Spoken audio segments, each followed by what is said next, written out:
నా యేసు ప్రభు హస్తము లేస్తుందంత వాళ్ళ బాధను చూసేదానికి. ఈ వారం ఏం మాట్లాడుకున్నావు? జనం ఫస్ట్కి ఏమని చెప్పాడు? నీకు నేను తోడై ఉన్నాను. కానీ ఈ వారం ఏం చెప్తున్నారు? నా హస్తము నీకు తోడై ఉన్నది. నా దేవుడు హస్తం ఎలా ఉంటుంది అంటే దీవులుగా ఉంటుంది, స్వస్థపరుస్తుంది, దురాత్మను వదలగొడుతుంది. ప్రతి ఒక్క కార్యం నా దేవుడు హస్తం ఏం చేస్తుందంటే నీ చేత జరిగిస్తుంది. నా దేవుడు హస్తము నీకు అప్పు చెప్పుతున్నారు ఈ వారం. నీవు ఎక్కడ చేపెట్టిన ఈ వారం అక్కడ ఆశీర్వాదం. నువ్వు ఎక్కడ వ్యాపారంలో చేపెట్టు అక్కడ విస్తారంగా వ్యాపారం అమ్మరిపోబోతుంది. విశ్వాసించాలి మొదటిగా. నా హస్తము ఎన్నో పాపాలను చేస్తుంటుంది, ఎన్నో పాపం చేస్తుంటుంది తల్లి, ఎన్నో నీచమైన పనులు చేస్తుంటుంది. నువ్వు చేస్తుంటావు, నేను చేస్తుంటాం, అందరం చేస్తుంటాం. కానీ ఈ వారం దేవుడు ఏం చెప్తుంటే నా హస్తము నీకు అప్పు చెప్తున్నాను, దాన్ని నువ్వేం చేయాలంటే జాగ్రత్తగా భద్రపరచుకోవాలి. ఏంది? బంగారాన్ని ఎంత జాగ్రత్తగా నువ్వు భద్రపరుస్తావో అంతకు రెట్టింపు నువ్వు ఏంటంటే ఆయన చేతిని జాగ్రత్తగా భద్రపరచుకోవాలి. దానిని దుష్టుల చేతిలో పెట్టకూడదు. అందుకని దేవుడు ఏంటంటే ఈ వారం దేవుడి మీద నిశ్చయముగా నీ చేత పనిని నేను ఆశీర్వదిస్తున్నాడు. నువ్వు ఎక్కడ అడుగు పెట్టినా ఎక్కడ నిలిచినా నువ్వు చెప్తున్నావు, దేవుడు నన్ను ఈ వారం ఒక గొప్పగా నా వ్యాపారాన్ని నా కుటుంబాన్ని ఎంతగా ఊహించింది. 2020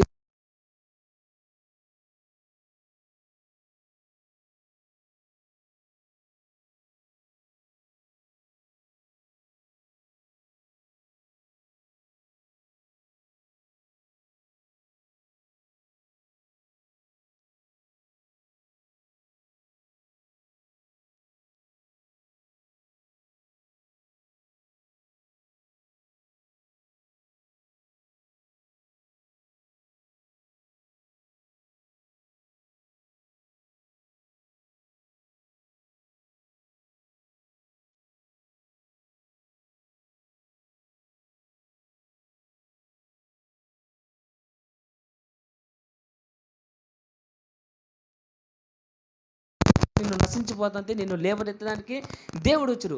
దుష్టులు ఏం చేస్తారంటే వీళ్ళని నాశనం చేయాలనే అంటారు. వాళ్ళకి విరోధంగా నా దేవుడు ఏం చేస్తారు? ఆయన హస్తమును లేపుతారు. దేవుడు మాట చొప్పున ఎవరిని ఆశీర్వదిస్తారో వాళ్ళకి నా దేవుడు ఏం చేస్తారంటే ఆశీర్వాదంగా తన చెయ్య అప్పు చెప్తాడు. హల్లెలూయా. అట్లాగా దేవుడు వీళ్ళ మిమ్మల్ని కానీ ఈ ప్రాంతంలో ఒక గొప్ప స్థానంలో నిలబెట్టారంటే దేవుడు మీ పైన ఒక ఉద్దేశం కలిగి ఉన్నాడు. ఏంది? దేవుడు నీ పైన ఒక ఉద్దేశం కలిగి ఉన్నాడు. ఏం ఉద్దేశం అంటే నీ చేత ఒక గొప్ప కార్యం జరిగించాలని ఆశపడుతున్నారు. ఆ గొప్ప కార్యం ఏందో అని నువ్వు అడుగుతున్నావా దేవుని? ఈ భూమిపైన అయ్యా నేను పుట్టి ఉన్నాను, తింటున్నాను, వ్యాపారం చేస్తున్నాను, కష్టపడుతున్నాను, పిల్లలు చేస్తున్నాను, వాళ్ళ పిల్లల్ని చూస్తున్నాను, అన్నీ చూస్తున్నా, నీకు నేనేం చేశాను అడిగారా? దేవుడు వీళ్ళ జ్ఞాపకం చేసుకో. పరిశుద్ధాత్మ అంటున్నారు, నీవు నీ చెయ్య ఎలా ఉండాలంటే ఒక ఆశీర్వాదంగా ఉండాలి. ఎందుకు ఉండాలంటే దేవుడు నీకు ఆశీర్వాదంగా చెయ్య ఆయన అప్పు చెప్పున్నాడు కాబట్టి. ఈ భూమి పైన దేవుడు నడుని సృజించరు. ఎలా సృజించరు? మట్టితో సృజించరు. ఎలా మట్టితో సృజించరు? తన స్వరూపునందు, అంటే ఆయన స్వరూపునందు. ఇప్పుడు నీ చేయకనే ఎవరు స్వరూపునందు ఉంది? ఇప్పుడు ఆ చెయ్యి నీకేమేముంది? ఆశీర్వాదం ఉన్నప్పుడు ఆశీర్వాదంగా మార్చుకో. విరోధంగా తీసామనుకో దాన్ని ఏం చేస్తారంత దేవుడు? నిత్య అర్గంలో వేశ్వాస విరోధంగా లేస్తుంది దేవుడు నీకు. ఇది చూడండి, చెప్తాను. బాలాకు బిలాము దగ్గరికి వెళ్ళి, బిలాము నువ్వు వెళ్ళి తన ఇజ్రాయేల్ ప్రజలు అంటే దేవుడు బిడ్డల్ని శపించుదోరా.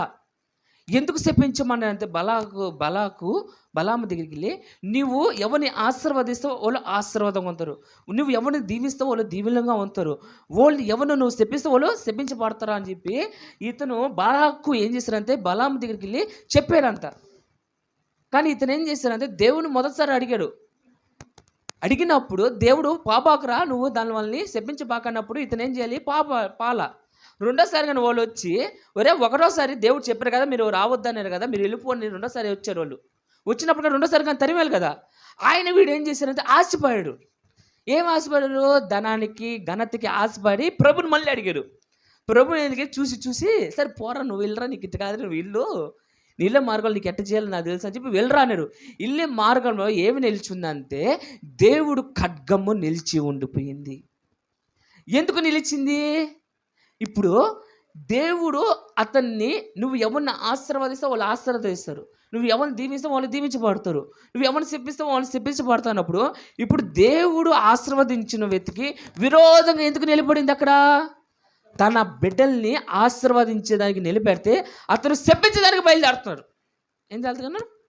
అందుకని దేవుడు బిడ్డ అతను శపించడానికి వెళ్తప్పుడు ఆ మధ్యలో ఏం చేసింది? దేవుడు ఖడ్గం నిలిచిపోయింది. దేవుడు బిడ్డలారా, దేవుడు నేను ఒక ఆశీర్వాదంగా నిలబడి నువ్వు ఆశీర్వదించు. విరోధికి వెళ్ళావు అనుకో, నీ మధ్యలో ఏమవుతుంది? దేవదూత నిలబడుతుంది. అలాంటి బుద్ధి లేని వాళ్ళకి అనుకోదు, కానీ అలాంటి వాళ్ళకి దేవుడు ఏం చేశారంటే గాడిద చేత పలికించాడు. నాయనా, ఈ గాడిద ఏం చేసిందంటే దేవదూత బలంకి కనిపిలా, గాడిదకి కనిపించింది. కనిపించినప్పుడు ఆ గాడిద భయపడిపోయి ఆ గోడల మధ్యలో అతను పడివేసింది. నన్ను పడివేస్తావే, నీకు ఎంత దూరం ఎందుకంటే ఒరే పనికి మనం నన్ను కొట్టం కాదురా, నేను కానీ పడిపోతే అదిగో దేవదూత నేను హతం చేస్తుంది అన్నప్పుడు అతను కళ్ళు ఏమైపోయినంతే తిరుబడేయి. అతను ఈ బలాకు శపించడానికి పిలిచినప్పుడు అతను కానీ వెళ్ళాడు, కానీ అక్కడ బలాము మాట్లాడుతూ ఉంటే అక్కడ ఆ నోట్ల నుంచి ఏమొస్తుందంటే ఆశీర్వాదమైన మాటలు నా దేవుడు ఏం చేస్తున్నారు? పలకనిస్తున్నాడు. ఆమేన్. చూసారా? నిన్ను ఎవరెవరు ఈ రోజుల్లో దేవుడు బిడ్డలారా శపిస్తా ఉన్నారు. చాలా మంది నిన్ను ఏం చేస్తారు? శపిస్తా ఉంటారు. కానీ నువ్వు దేవుడు పక్షంగా నిలబడుతుంటే ఆ నోళ్ళు అన్నీ ఏమైపోతాయి? ఆశీర్వాదంగా మారుతాయి. తల్లి ఎలాగ మారుతాయి? ఆశీర్వాదంగా మాట్లాడతాయి. ఏంది? ఏ నోరు నిన్ను శపించేలాగా మాట్లాడుతుందో నా దేవుడు ఏం చేస్తాను అంటున్నాడు? నీ నేసిన నోళ్ళు నేనేం చేస్తాను? ఆశీర్వాదంగా మార్చునుగాక. విశ్వాసం ఉంచాలి, విశ్వాసం ఉంచాలి. మనం ఎప్పుడు దేవుడి పైన ఎట్లా కొడగాలి? విశ్వాసం. దేవుడు ఏం చేశాడు? నిన్ను పుట్టించాడు. నీ పాదాలు కానీ ఆయన స్వరూపమే, నీ శరీరం ఆయన స్వరూపమే, నీ తల ఆయన స్వరూపమే, నీ కళ్ళు అన్నీ ప్రతి ఒక్కటి ఆయన స్వరూపంతో నేను సృజించిన ఆయన. నువ్వు ఎలా ఉండాలంటే దేవుడు ఒక ఆశీర్వాదంగా వ్యక్తిగా నువ్వు ఉండాలి. అబ్రహాముని చూసుకుంటే మొదటి తన స్థితి ఏమిలా, గొర్రెలే ఉన్నాయి, కొంచెం ఉంది. కానీ దేవుడు మాటలు విని దేవుడు చిత్తంగా నడిచినప్పుడు తన ఆస్తి చెరువుకు వచ్చేలా పెట్టనంతే తన దేశంలో ఆయనకంత ఆస్తి గత ఎవరు లేడు. ఎందుకు లేరంటే ఇతను దేవుడు మాట విని దేవుడు చెప్పిన మార్గం విని దేవుడు చెప్పినట్టుగా ఆశీర్వదించిన వాళ్ళ కాబట్టి అతను ఏమైనాడు? అనేకుడికి తన్నేయుడు. ఆస్తికర్త ఆయన ఎవరంటే అబ్రహాము.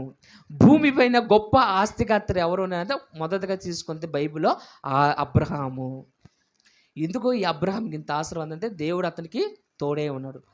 దేవుడు ఎందుకు అతనికి తోడైనంటే అబ్రహాము దేవుడు మాట వినేడు కాబట్టి, ఆయన స్వరమని చూశారు కాబట్టి. ఈ రోజుల్లో మనం పరిశుద్ధ గంధం చూస్తున్నాం, అన్నీ చూస్తున్నాం, కానీ ఆయన ఏమన్నారు?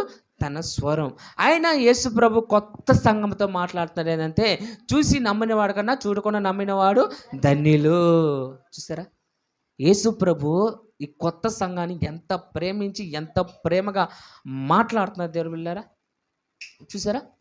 ఆ ప్రేమను మనం ఎలా చేయాలి? చాలా జాగ్రత్తగా కాపాడుకోవాలి. ఏం చేసుకోవాలి? చాలా జాగ్రత్తగా కాపాడుకోవాలి. ఒక సినిమా థియేటరే మనల్ని ప్రేమిస్తే ఎక్కడైనా ఆనందం వచ్చేస్తుంది. ఒక అధికారే మనల్ని ప్రేమిస్తే ఎక్కడైనా ఆనందం వచ్చేస్తుంది. నీ బిడ్డ మొదటగా నిన్ను చేతురించుకొని తర్వాత నీకు వచ్చి గోరుముద్దలు పెడతా అంటే ఒక తల్లికి నీకు గోరుముద్దలు పెడతా వాడిపైన నీకేం కలుగుతుంది? ఎక్కలేనంత ప్రేమ కలిగింది. కానీ నీ కోసం ప్రేమను పెట్టిన దేవుని నువ్వు ఎంతగా ప్రేమించారో ఒకసారి ఆలోచించు.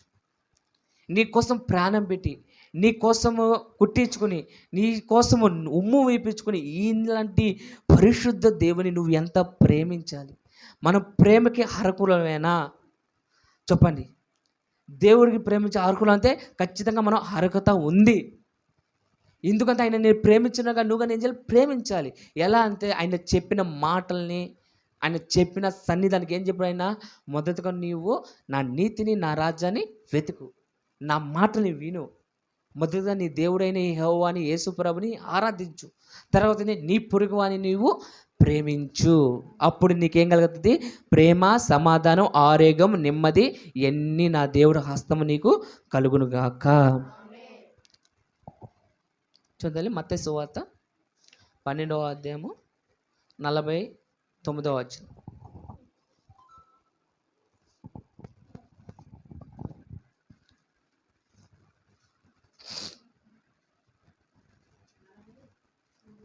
తల్లి మత్తయి సువార్త 12వ అధ్యాయము 49వ వచనం. తన శిష్యుల వైపు చేయి చాపి, ఇదిగో నా తల్లియు నా సహోదరులను చేయువాడే అమ్మా, నోటి మాటతో చెప్పలేదు కదా దేవుడు, నోటి మాటతో చెప్పరు. నోటి మాటతోనే ఇంకోటి ఏం చూపించాడు ఆయన? క్రియ. ఆయన చెయ్య చూపించి. ఎవరు చెయ్య? దేవుడు చెయ్య చూపించి. ఎందుకంటే ప్రభు అయిన యేసయ్య నీ తల్లి నీ సహోదరు నీ కోసము బయట వెయిట్ చేస్తున్నారయ్యా. ఎప్పుడు అంతే. ఇదిగో ఇట్లే దేవుడు తన బిడ్డలకి సువార్త చెప్పుతున్నప్పుడు, బోధించేటప్పుడు శిష్యుడు పరిగెత్త వచ్చి, అయ్యా నీ తల్లి నీ సహోదరు బయట నిలిచి ఉన్నాడన్నప్పుడు ఆయన చెయ్యి జాపి, ఇదిగో ఇదిగో ఇదిగో ఇదిగో ఈ నిమిషంలో ఈ బాలాజీ నగర్లో ఈ యేసు కలవరి పరిచర్యలలో ఈ 8 గంటలకి ఇక్కడ కూర్చున్న వాళ్ళే నా తల్లి నా సహోదరు నా బిడ్డలు, వీళ్ళు తండ్రి చిత్తము నెరవేర్చేలాగా వీళ్ళు ఇక్కడ కూర్చున్నారు కాబట్టి వీళ్ళు నాకేమన్నారు? బిడ్డలు. తల్లి తండ్రి బిడ్డలు. మనం అంతా ఎవరు? దేవుడు బిడ్డలు. లెక్కపోరం.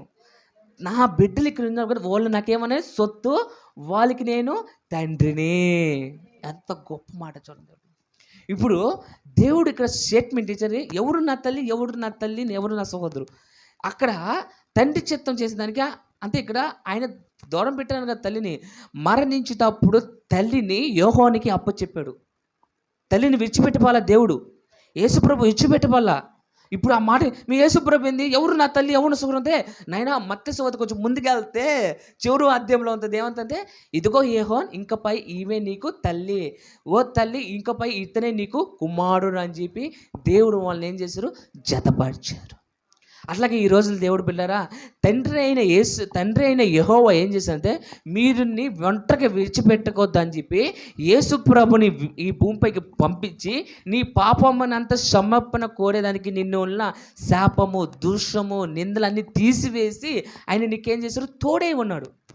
ఆయన మరణించి పరలోకం వెళ్తుంటే నిన్ను ఒంటరిగా విడిచిపెట్టడం ఎలా కాకుండా నిన్ను ఒంటరిగా ఉండటం కరెక్ట్ కాదని చెప్పి ఆయన ఏం చేశారంటే, ఆయన నామములో కలిగిన ఆదరణకర్త అయిన పరిశుద్ధాత్మ దేవుడు ఈ రీతిగా నీవు కూర్చున్న ప్లేస్ నీ కురుపాసముగా నా యేసు ప్రభు ఆత్మ కూర్చుని ఉన్నది.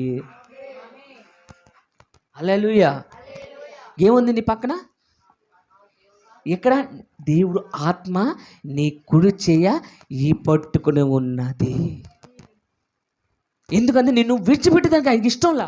కానీ మనమే విడిచిపెట్టి ఏమి వెళ్ళిపోతాం? లోకానికి వెళ్ళిపోతాం. ప్రతి వారం ఇటు వెళ్ళిపోతాం. ప్రతి వారం ప్రభు నన్ను వదులు నేను వెళ్ళాలి యాడికి వెళ్ళేది రా, చర్చికి రా. ఏం దేరు వెళ్ళరా బిడ్డ? మట్టి తింటా ఏం చేస్తావు నువ్వు? కొడతావు. వాడు కుక్క మూతులు ఏలు పెడితే ఏం చేస్తావు? కొడతావు. ఇప్పుడు నువ్వు ఎందుకు కొడతావు? వాడు ఎందుకు కొడతావు? వాడు బాగుండాలే కదా. అందుకని ప్రభు నిన్ను బాగుండాలని చెప్పి సందర్భానికి గద్దించి ఇప్పుడు మందిరంకి ఎట్లా వస్తారు అంటే శ్రమతో వస్తారు. ఇప్పుడు అప్డేటు ఎందుకు ఏంది ప్రభు శ్రమ పెట్టింది బాధ అంటే ఆ శ్రమలు పెడితే నువ్వు ఎంతో మాట. అందుకే నేను చెప్తాను, ఆయన బెత్తం తీసుకున్నప్పుడే మాట విను, ఆయన మాట చెప్పినప్పుడు మాట విను. ఆయన బెత్తం తీసుకుని కొట్టారు అనుకో, గాయం అనేది కొన్ని సంవత్సరాల వరకు తగ్గదు. ఇజ్రాయేల్ ప్రజలు ఏం దేవుడు పిల్లలు, ఇజ్రాయెల్ ప్రజలు దేవుడు మాటకి వ్యతిరేకంగా లేచిన వాళ్ళే 70 సంవత్సరం బబులో దేశంలో బానిసగా ఉండిపోయారు. 70 సంవత్సరాలు. ఒక్క సంవత్సరం దేవుడు వాగ్దానం కానీ తీసుకోపోతే మనకి ఎట్ట అయిపోద్ది? దేవుడు ఒక్క సంవత్సరం మాట్లాడకపోతే ఎలా అయిపోద్ది? అదిలో బబులో దేశము 70 సంవత్సరం దేవుడు మాట్లాడలేదంట, వాళ్ళు పట్టించుకోలేదంట. ఎంత ఘోరంగా ఉంటుంది చూడు దేవుడు పిల్ల. ఈ సంవత్సరం కాకపోయినా పక్క సంవత్సరం అయినా దేవుడు మాట్లాడతారు. 70 సంవత్సరాలంతా ఎన్ని తరాలు ఉంటాయి అక్కడ? ఆ 70 సంవత్సరాల నుంచి దేవుడు నిన్ను ఏం చేశారంటే ఆయన రక్తము చేత నిన్ను విడుదల కలిగించాడు దేవుడు వెళ్ళారా. ఆమె అది ఇందుకు సన్నిధానం కోసం అంతే దేవుడు వెళ్ళారా. దేవుడు నిన్ను ప్రేమించి నీ చెయ్య పట్టుకుని ఒక మంచి మార్గంలో నిన్ను నడిపించడానికి ఆయన చేయి పట్టుకుంటున్నారు. ఏం దేవుడు వెళ్ళారా. చాలా మంది భయపడేది అదే లోకంలో మనుషులు ఏమైపోతుందంటే ఆయన కానీ పట్టుకున్నాడు అనుకో ఇంకా వీడు తాగేదానికి రాడు. ఆయన చేయగానే ఆమె కానీ పట్టుకుంది అనుకో ఆ సినిమాకి రాదు, నాటికలు చూడదు, దయాల ఆట ఆడదు. ఏం దేవుడు పిల్ల అంత శాతం ఏం ఆడు. ఆయన పట్టుకుంది ఆమె ఏం చేస్తుందంటే ఆ 24 గంటలు ఆ చర్చిలకు వచ్చి స్తోత్రం ఉంటుంది. ఇక్కడ నీకు అవమానం జరగవచ్చు, కానీ పరలోక రాజ్యంలో నీకు ఒక బహుమతి రెడీగా ఉన్నది. ఎంతమంది బహుమతి కావాలని ఆశపడుతున్న దేవుడు వెళ్ళారా. మీ అందరికీ నా యేసు ప్రభు బహుమతి తీసిపెట్టి ఉన్నాడు. ఇప్పుడు క్రిస్మస్ పండగకి క్రిస్మస్ రోజు సిస్టర్ అయిన పల్లవి సిస్టర్ బిడ్డలకి ఏమి ఇచ్చింది? గిఫ్ట్లు ఇచ్చింది. ఎందుకు ఇచ్చిందిరా? ఏడిడా అంటే దేవుడితో వీళ్ళు నడిచారు కాబట్టి, దేవుడు మాటలు విని వాళ్ళు దేవుడి మాటలు చెప్పారు కాబట్టి వాళ్ళకి ఏం కలిగింది? బహుమతి కలిగింది. ఈ రోజు కానీ దేవుడు మాటలు చెప్పి దేవుడి మాటలు నడిస్తే రేపు నీకేమందంటే ఆశ్చర్యం కలిగిన బహుమతి దేవుడు పరలోక రాజ్యంలో నీకు కనిపెట్టి ఉన్నది. ఎంతమందిలో నువ్వు దేవుడి మాటలు విని దేవుడి మార్గంలో నడుస్తారో వాళ్ళందరికీ నిక్షంగా పరలోక రాజ్యంలో ఒక బహుమతి రెడీ చేసి ఉన్నాడు.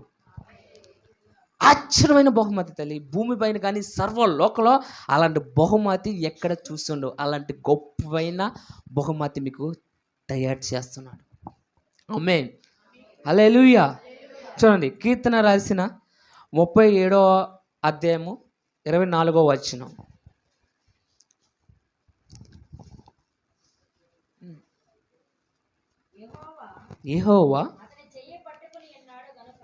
యెహోవా తన చెయ్యి పట్టుకునే గనక అతడు నేలలా పడినను.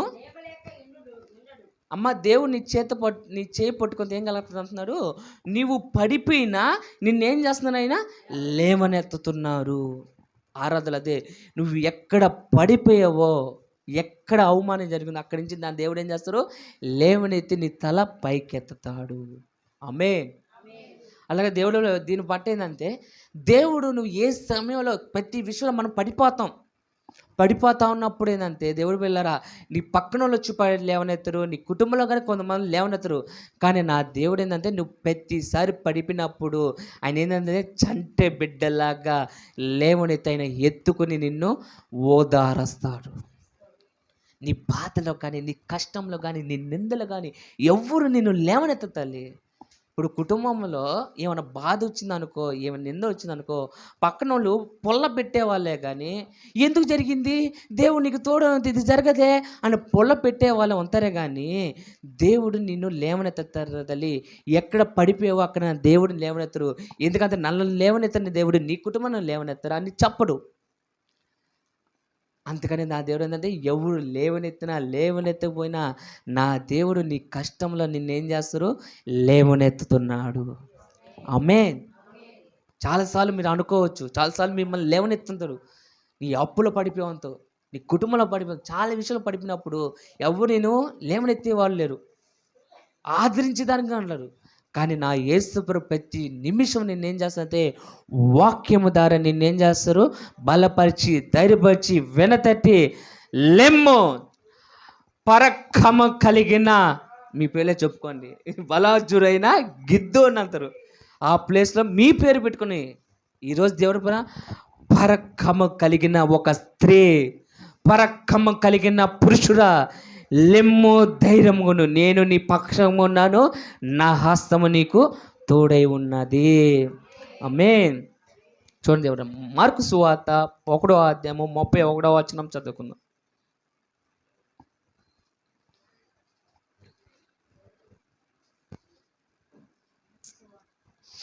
మార్కు సువార్త 1:1 తల్లి 31. ఆయన ఆమె దగ్గరకు వచ్చి చెయ్యి పట్టి ఆమెను లేవనెత్తాను.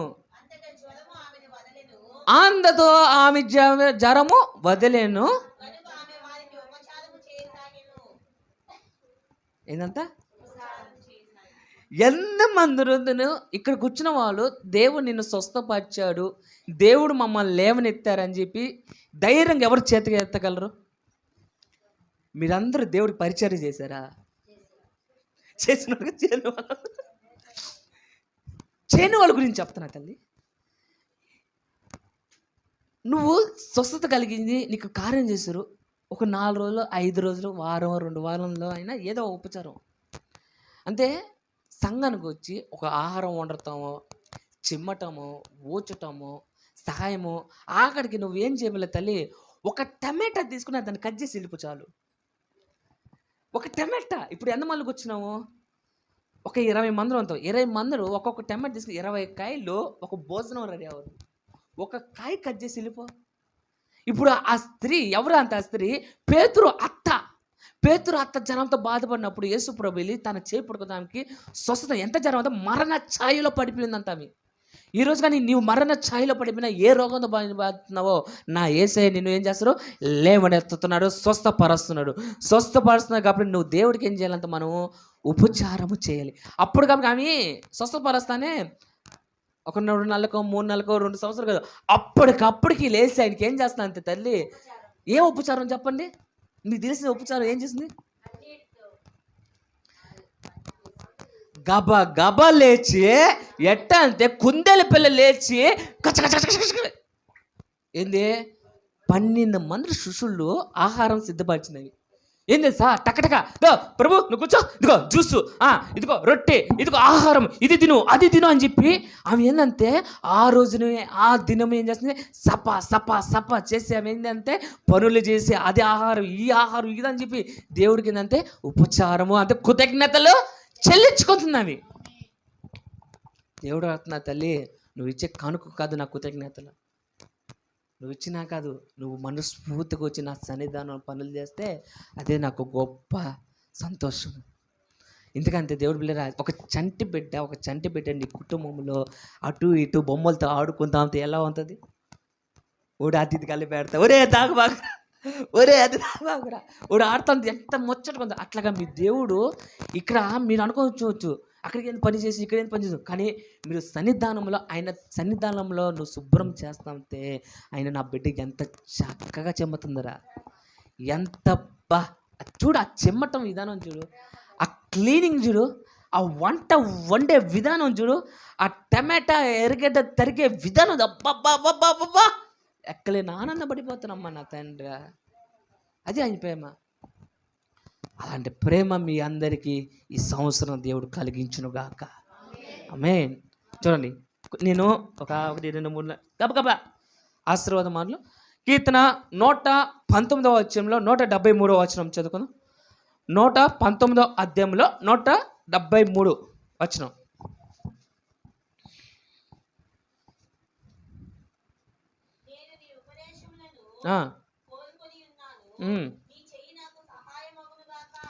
దేవుడు చెయ్య మీకు సహాయముగా మారునుగాక. కీర్తన 8వ అధ్యాయము, కీర్తన 89వ అధ్యాయము 21వ వచనం.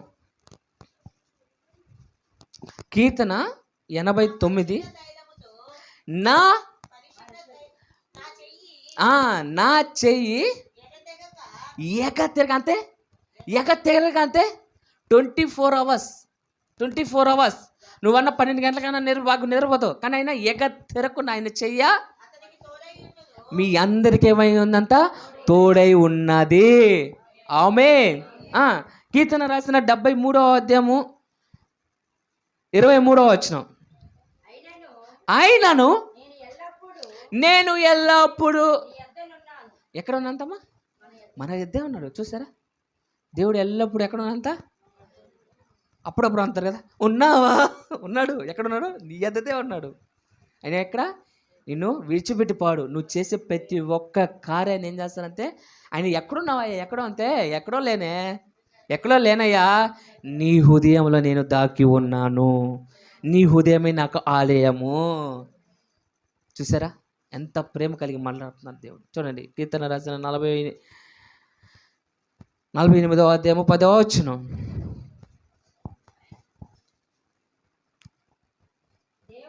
దేవా,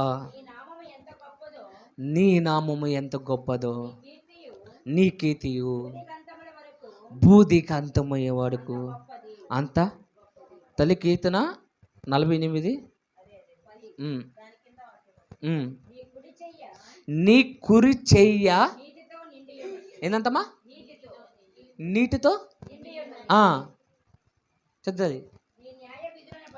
నీ న్యాయ విధులు బట్టి సియోను పర్వతము ఏందంటమ్మా? సియోను అనగా సన్నిధాల్లో నీవు సంతోషంగా ఉండుతావు. ఈ చెట్టు చూడండి, ఎప్పుడైనా వాడిపోయిందా? ఇది పెయింటింగ్ వేసింది ఎప్పుడు తెలుసా? ఇది పెయింటింగ్ వేసింది ఎప్పుడు ఈ చెట్టు? నిజంగా మన దైవ సేవకుడు ఆలోచన గొప్పది. నిజంగా డిఎల్ సురేంద్రబాబు గారు నిజంగా. ఎందుకంటే దేవుడు బిడ్డలారా ఏం వేశారంటే, మొదలుగా చెట్టు వేశారు. ఆయన ఫలాలు లేవు. అప్పుడు ఫలాలు లేవు. ఎప్పుడు విశ్వాసంతో సంఘాలు వచ్చి బాప్తిసం అప్పుడు ఫలాలు వచ్చాయి. ఏం దేవుడు బిడ్డలారా, ఈ చెట్టు నాకు తెలిసి ఇప్పుడు పెయింటింగ్ వేసిందే ఇలా ఏంటల్లి ఇప్పటికి మార్చిందే ఇలా. మార్చిల్లా. ఎందుకు మార్చలేదంటే మారుస్తాం, కానీ ఇక్కడ ఏముంది? నీటి బొగ్గ. ఈ చెట్టు కింద ఎవరు ఆశ్రయించున్నారో వాళ్ళందరికీ ఏం కలుగుతుంది? అంత సంతోషం కలుగుతుంది. ఈ సన్నిధానంకి వచ్చిన వాళ్ళారా, దేవుడు ఈ రాత్రి వేళ మీతో చెప్తున్నారు, ఏ దుఃఖంతో ఏ బాధం కలుగుతున్నారో నీవు సన్నిధానంగా వస్తే నీ కుటుంబం అంతా సంతోషంగా నేను దీవించుతున్నాను. ఆమేన్. చూడండి, కీర్తన రాసిందే 18వ అధ్యాయము 35వ వచనం. కీర్తన 18వ అధ్యాయము. నీ రక్షణ కీడ ఏందంట?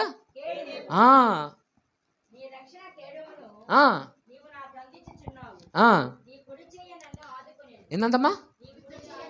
ఎవరు నిన్ను ఆదుకోపోయినా నా దేవుడు నిన్ను ఎల్లప్పుడూ ఈ సంవత్సరం అంతా నిన్ను ఆదుకుంటానే ఉంటారంత యేసు నామములో. లాస్ట్ మాట చెప్పి నేను ముగించేసి మనం బలలో, దేవుడు ఇచ్చిన బలలో మనం వెళ్ళిపోతాం. కీర్తన రాసిన 20వ అధ్యాయము 6వ వచనము. బైబిల్ తీసిన వాళ్ళందరూ యెహోవా ఎవనంత?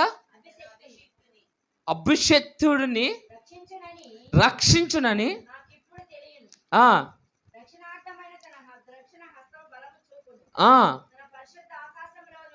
తన పరిశుద్ధ ఆకాశము నుండి ఎవరికంతమ్మా? ప్రతి ఒక్కరికి ఆయన ఏం చేస్తారంట? ఉత్తరం ఇస్తారు. అంతే. ఎలా అంటే, నువ్వు చేసిన ప్రతి ఒక్క ప్రార్థన, విజ్ఞాపన, నీ బలులు, నీ పనులంతా ఆయన ఎక్కడ ఏం చేస్తారంటే పరలోక రాజ్యంలో చూసి అక్కడి నుంచి ఆశీర్వదించి నీకేం కలుగుతారంట? ఉత్తరం ఇస్తారంట. లవస్కి రాస్తారు చూసా ఉత్తరాలు. అట్లాగా దేవుడు నిన్ను ప్రేమిస్తున్నాడు కాబట్టి నీకు ఒక లెటర్ ఇస్తున్నాడు. ఈ సంవత్సరం ప్రతి ఒక్కరికి లెటర్ ఇచ్చున్నారా? వాగ్దానం. అదే లెటరు. అది పట్టుకుని ఎవరెవరు ఎంతమంది తెచ్చా తెలియదు ఆ వాగ్దానమా?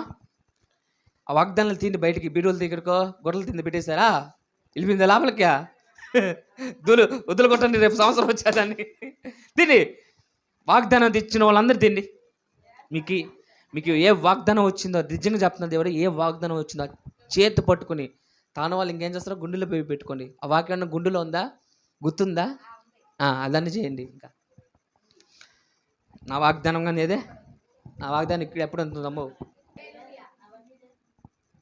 శాసనానికి మాత్రం బలి వచ్చింది. కళ్యాణ్ బాబాయ్కి బలి వచ్చింది. ఎంత చెప్పన్నా?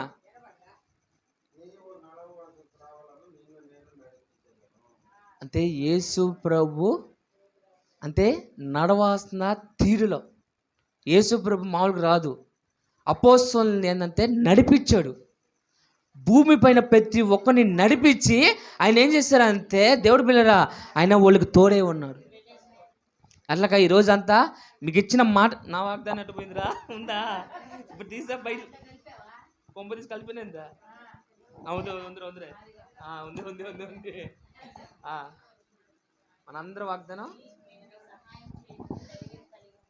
అందరూ మీ వాగ్దానం తీసి పైకెత్తండి.